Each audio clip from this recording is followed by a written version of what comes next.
Today we are going to discuss principles of management given by Henry Fayol. Henry Fayol ने 14 principles दिए हैं management के और ये बहुत ही इम्पोर्टेंट प्रिंसिपल्स हैं। अब 14 प्रिंसिपल्स को याद करना systematically one by one is very difficult one. तो अब हम क्या करेंगे, इसको अच्छे से याद करने के लिए एक छोटी सी एब्रीविएशन बनाएंगे। वो ये है डिप डिस यू यू सब रेस इसको इक्वसीज।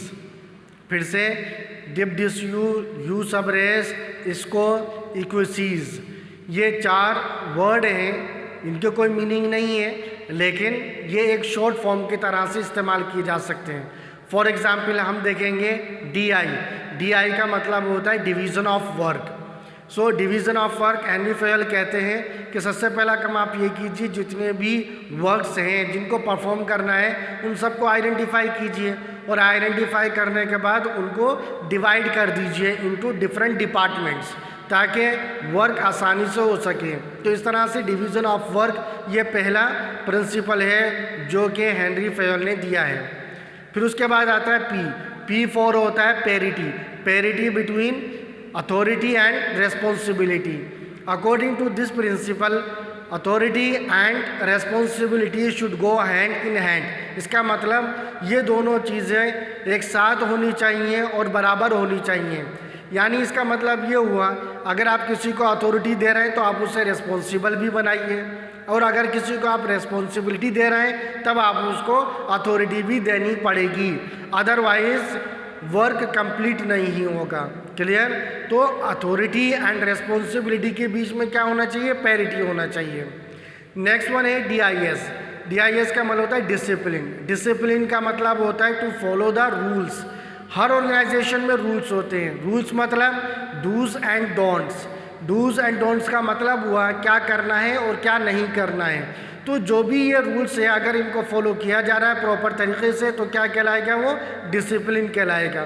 तो इस तरह की ऑर्गेनाइजेशन डिसिप्लिन्ड होगी।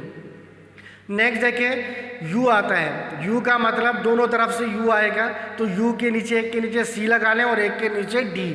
UC का मतलब होगा यूनिटी ऑफ कमांड और UD का मतलब होगा यूनिटी ऑफ डायरेक्शन।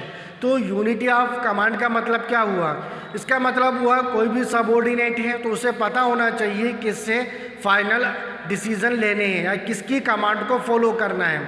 ऐसा ना हो कि एक पर्सन है या जो भी एम्प्लॉइज़ है वो क्या कर रहा है, कई लोगों से ऑर्डर और कमांड रिसीव कर सकता है, तब कन्फ्यूज़न रहता है कि किसके ऑर्डर को या कमांड को फॉलो करना चाहिए किसके नहीं। क्लियर? तो ये कहा जाता है वन मैन वन बॉस। इसका मतलब सीधा ये है, यानी एक बॉस हो जो कि सारे सबऑर्डिनेट्स को ऑर्डर दे रहा हो, कमांड दे रहा हो। क्लियर? ये मतलब नहीं है वन मैन वन बॉस का कि हर पर्सन का अलग अलग बॉस होगा। क्लियर? यानी इसका मतलब अ ग्रुप ऑफ सबऑर्डिनेट्स क्या होना है, एक बॉस होना चाहिए। अब आता है यूनिटी ऑफ डायरेक्शन का मतलब होता है वन गोल वन ऑर्गेनाइजेशन। इसका मतलब है जितनी भी एक्टिविटीज़ हो ऑर्गेनाइजेशन के अंदर वो सब डायरेक्टेड हो towards the achievement of organisational goal, सब एक ही डायरेक्शन में काम कर रही हो। ये ना हो कोई इंडिविजुअल गोल अचीव कर रहा है, कोई सोशल गोल अचीव कर रहा है और कुछ लोग ऑर्गेनाइजेशनल गोल अचीव करने में लगे हुए हैं। सबको डायरेक्टेड होने चाहिए किधर, ऑर्गेनाइजेशनल गोल को अचीव करने के लिए। तो ये कहलाती है यूनिटी ऑफ डायरेक्शन। तो क्या हुआ, यू सब रेस। फिर उसके बाद आता है SUB। सब का मतलब होता है सबऑर्डिनेशन का मतलब होता है जो चीज़ बाद में आती है।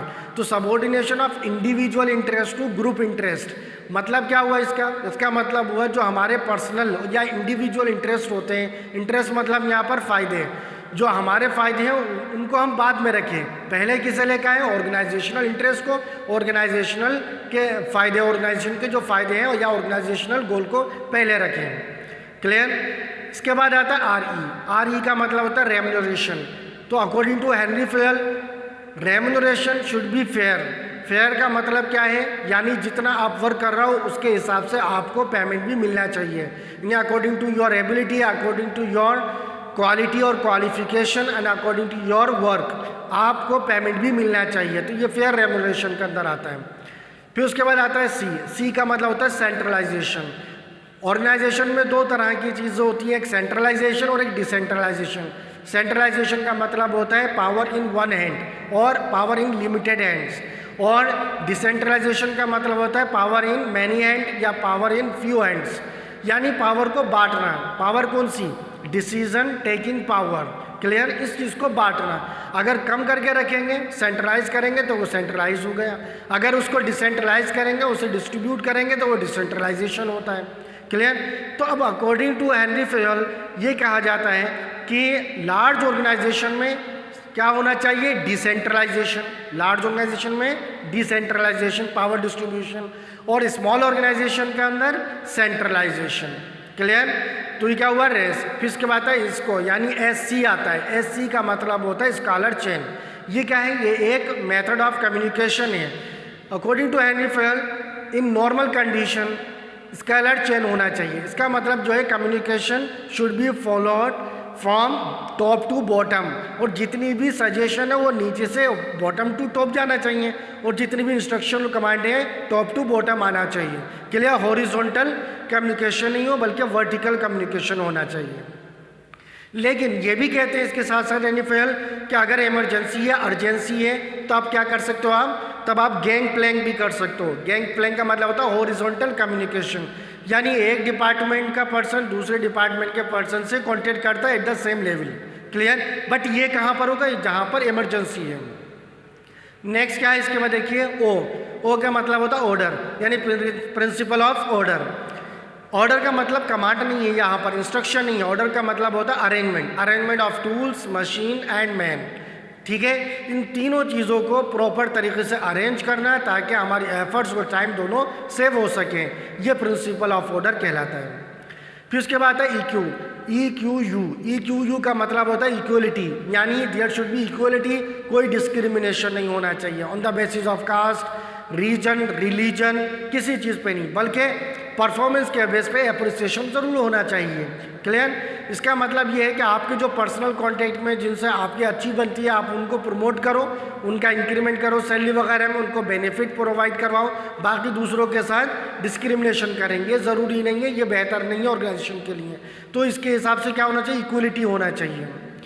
फिर उसके बाद आता है इक्यू हो गया, S आता है। S4 का मतलब होता है स्टेबिलिटी ऑफ टेन्योर।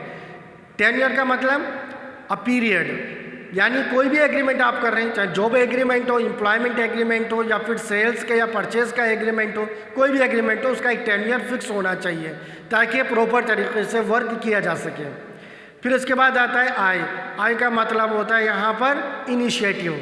इनिशिएटिव का मतलब workers should not wait for the opportunity but they should try to create them, यानी हम अपॉर्चुनिटीज़ का इंतज़ार नहीं करना चाहिए बल्कि अपॉर्चुनिटीज़ का फ़ायदा उठाना चाहिए, उसे क्रिएट करना चाहिए। यानी इसका मतलब ये हुआ अगर आपके पास कोई सजेशन है अच्छा, तो आप क्या करें? उसको कन्वे करें। ये ना हो कि आपसे पूछा जाएगा तभी आप एक अच्छा सजेशन देंगे, और नहीं पूछा गया तो आप नहीं देंगे। तो इनिशिएटिव आपको लेना पड़ेगा। फिर लास्ट वन होता है ES, जिसका मतलब होता है एस्पिरिट डी कॉर्प्स। इसका मतलब क्या होता है? इसका मतलब है टीम स्पिरिट, यानी पूरी ऑर्गेनाइजेशन को एज ए टीम वर्क करना चाहिए, एज एन इंडिविजुअल वर्क नहीं करना चाहिए। क्लियर? यानी सब मिलकर एक साथ काम ये करें, ये ना हो कि भाई मेरा काम तो गया, उससे मुझे क्या मतलब है, इससे क्या मतलब। हम सबको मिलकर काम करेंगे, एज ए टीम वर्क करना चाहिए। तो ये डिप डिस यू सब रेस, इसको इक्वसीज, ये एक शॉर्ट फॉर्म है, इसको अच्छे से याद करें हम ताकि हमें 14 प्रिंसिपल आसानी से याद हो जाए। Hope you have understood.